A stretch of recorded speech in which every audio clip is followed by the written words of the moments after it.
있었어요. 결혼 후에도 일을 계속하기로 했기 때문에 저는 부서를 옮기게 되었어요. 부부가 같은 부서에서 계속 근무하는 걸 주변 사람들이 눈치를 주는 분위기가 있었거든요. 한동안은 업무에 익숙해지기 위해 야근을 하기도 했지만 익숙해지면서 그런 일도 없어지고 정시에 퇴근할 수 있게 되었어요. 남편은 원래 야근이 매일 있어서 저는 먼저 퇴근해 요리하거나 청소를 하는 등 집안일을 했어요. 원래 전 요리를 잘했는데 그건 다 엄마 덕분이에요. 엄마는 요리를 잘해서 동네에서 유명했어요. 동네 친구들을 초대해 식사 자리를 자주 가지셨거든요. 엄마가 만드는 요리는 반응이 좋아서 저도 따라하고 싶다는 생각을 많이 했어요. 제가 엄마에게 요리를 배우기 시작한 건 초등학교 때부터예요. 쉬운 계란 요리부터 시작해서 다양한 요리를 차츰차츰 익혀나갔어요. 그래도 엄마를 따라갈 수 없을 정도로 엄마의 요리에 대한 열정은 대단해요. 그런 엄마가 얼마 전 쓰러지셨어요. 말기 암으로 시한부 판정을 받으셨거든요.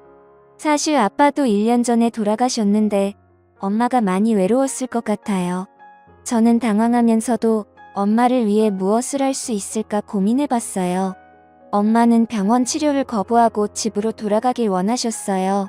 어차피 병원에 있어도 치료할 텐데 집에 가서 좋아하는 요리를 하고 싶다는 엄마의 마음을 저도 받아들여 엄마를 곁에서 보살피기로 했어요.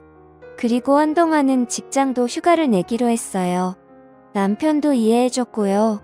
반년 동안 저는 엄마의 요리 레시피도 노트에 받아 적고 엄마를 곁에서 보살폈어요. 그렇게 반년이 지난 어느 날 엄마는 아빠 곁으로 떠나셨어요. 엄마의 마지막이 행복했을지는 모르겠지만 평온한 얼굴로 돌아가신 건 분명했어요.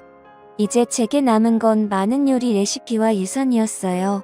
엄마에게 물려받을 유산이 꽤 있었고 외동딸인 제가 모두 물려받게 된 거죠. 남편에게 물려받을 유산에 관해 이야기했는데 금이나 값비싼 액세서리는 은행 대여금고에 보관하는 게 안전하지 않겠냐고 하더라고요.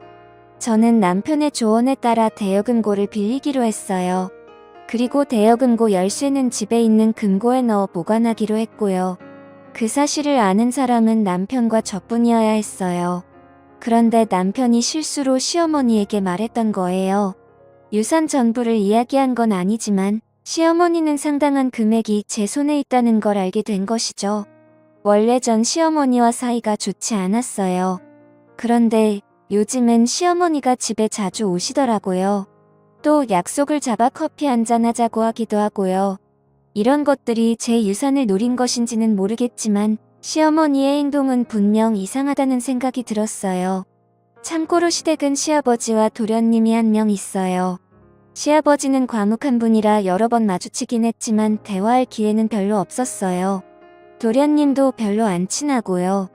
시어머니와 지금까지의 대화는 시어머니가 제 외모나 사소한 것들을 괜히 트집 잡거나 예민하게 구시고 그런 말을 들은 저는 고분고분한 성격이 아니라서 할 말하거나 맞받아치는 대답을 하곤 했어요.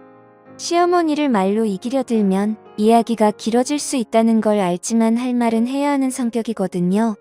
그런데 엄마가 돌아가시고 나서 시어머니가 조금 달라졌어요.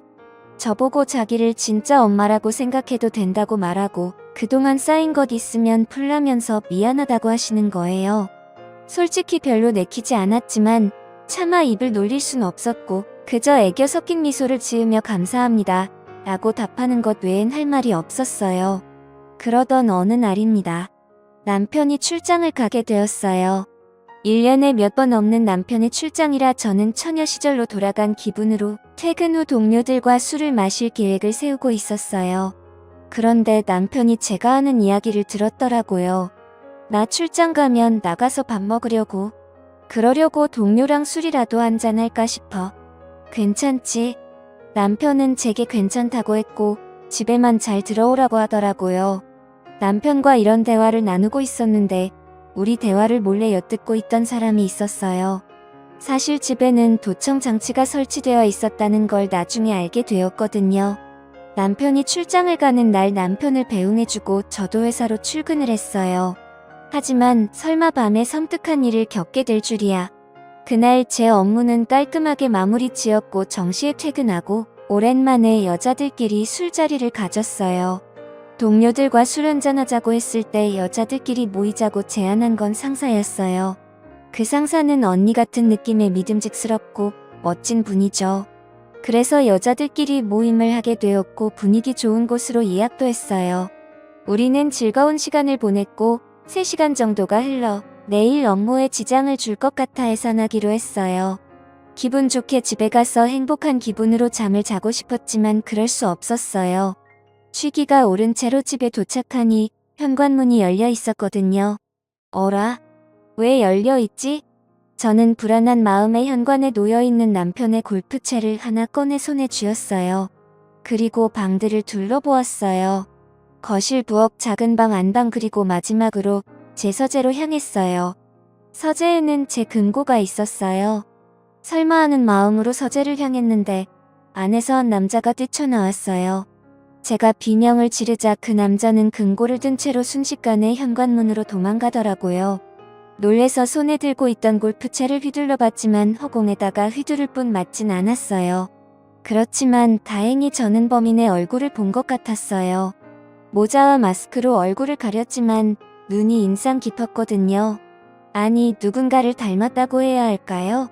범인이 도망쳐서 혼자 고민하다가 일단 누군가의 도움을 받아야겠다는 생각에 시어머니를 부르기로 했어요.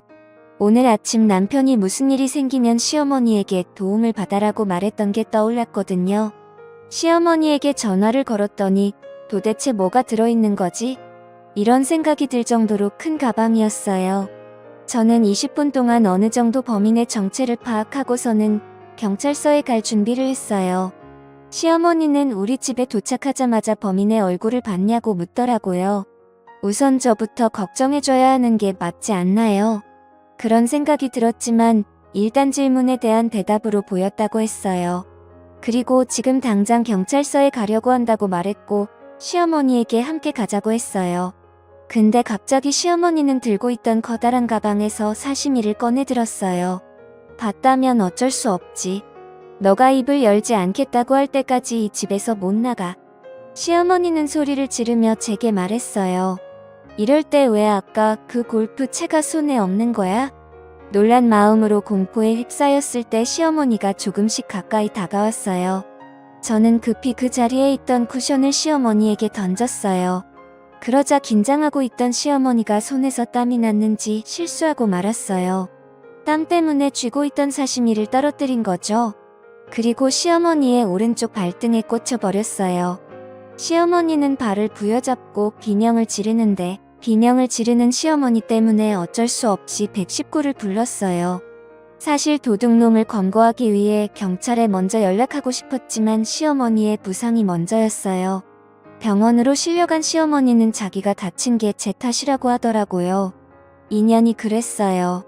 도둑이 들었다고 해서 달려왔는데 날범인인 줄 알았는지 사시미를 휘두르더라고요. 정말 무서웠어요. 시어머니는 울먹이면서 애원까지 하며 필사적으로 호소했어요. 저는 너무 억울해 절대 그런 일 없었다고 말했고 본인이 휘두르다가 떨어뜨려 다친 거라고 해명했어요. 경찰은 제 말에 귀를 기울여주긴 했지만 그래도 제 말보단 시어머니의 말이 더 신뢰가 갔는지 저를 의심하더라고요. 이 오해를 어떻게 풀어야 할까? 저는 번뜩이는 생각이 떠올라 경찰관에게 부탁해 함께 병원에서 집으로 귀가했습니다. 그리고 경찰이 집에 돌아와서 집안을 살폈어요. 그러면서 도둑이 들었던 사실도 이야기할 수 있었어요. 저는 범인이 누구였는지 경찰에게 말했어요. 그건 바로 도련님이었어요. 눈매가 워낙 특이해 확신할 수 있었거든요. 경찰은 제 증언과 집에서 확인한 물건들을 토대로 수사를 진행했고 곧바로 도련님이 잡혔어요. 알고 보니 집에서 금고를 해체하는 작업을 하고 있었던 거죠. 이유는 금고 안에 내용물을 손에 넣으려고 했던 거였고요. 도련님은 금고에 열쇠는 없고 노트만 들어있었다며 열받아서 노트를 다 찢어버렸다고 했어요. 그 내용물이야말로 제가 가장 소중히 간직하고 싶은 물건이었는데 말이죠. 다음날 남편은 출장에서 급히 돌아왔어요. 그리고 남편에게 모든 상황을 이야기했어요. 먼저 집에서 경찰관에게 확인받은 물건은 소형 방범 카메라였어요. 금고를 놓을 때 남편이 혹시나 하는 마음에 방범 카메라 설치도 건의해서 설치했는데 시어머니의 행동이 모두 찍혀 있었기 때문에 제 누명도 풀 수 있었고 도련님은 절도죄로 시어머니는 상해죄로 체포되게 되었어요. 다음으로 도련님이 훔쳐간 금고에 관한 이야기예요. 사실 우리 집에는 금고가 2개가 있었는데 하나는 도련님이 가져간 거고 다른 하나는 대여금고 열쇠가 들어있는 금고예요. 대여금고 열쇠가 들어있는 금고는 서랍형 금고인데 서재 책상 서랍 안에 자리 잡고 있어요. 도련님이 가져간 금고에는 제게 소중한 물건들이 들어있는데 그건 엄마가 남겨주신 엄마의 요리 레시피 모음집이에요. 그런데도 그냥 노트인 줄 알고 도련님이 찢어버린 거죠? 왜 도련님이 우리 집에 도둑질을 왔는지에 대해 이야기를 들어보니 도련님은 원래 직업도 없이 방황하던 중에 최근 경마에 빠져서 빚이 생겼다네요. 그래서 빚 독촉 때문에 시어머니에게 사정을 얘기했는데 제가 유산을 꽤 많이 물려받았다는 말을 듣고 우리 집 금고를 노렸다는 것이었죠. 역시 엄마가 돌아가신 후 시어머니의 모습이 이상했던 건 이 때문이었어요. 그렇게 생각하니 정말 안타깝고 완전 콩가루 집안이에요. 도련님을 도둑으로 만든 건 분명 시어머니니까요. 이 이야기를 들은 남편은 크게 분노했어요. 그리고 이 사실을 알게 된 시아버지도 역시 분노했고 시아버지는 곧바로 시어머니와 이혼 절차에 들어갔다고 해요. 그리고 시간이 흘러 쉽지 않았지만 시어머니와 시아버지는 어떻게든 이혼이 됐다고 하네요. 시아버지는 그래도 재산 분할은 해줬다고 해요. 그렇지만 저는 시어머니에게 합의금을 받았어요. 아마 재산 분할로 받은 돈이 저한테 합의금으로 왔을 거예요. 시어머니는 초범에다가 합의가 돼서 운이 좋아 집행유예로 끝났어요. 다소 억울한 판결이었지만 어쩔 수 없었어요. 도련님은 실형을 선고받아 감옥에 가게 되었어요. 아마 감옥에서 나오면 어마어마하게 불어난 빚이 기다리고 있을 텐데 나름 꽃이네요. 그리고 저와 남편은 시어머니와 도련님과는 인연을 끊었어요. 남편이 다시는 만나고 싶지 않다고 했거든요. 그리고 유산은 지켰지만 소중한 엄마의 레시피 책은 찾을 수 없었어요. 다행히도 메인 요리들은 제 머릿속에 있어서 남편과 함께 주말이면 맛있는 요리를 먹으며 평화롭게 지내고 있습니다.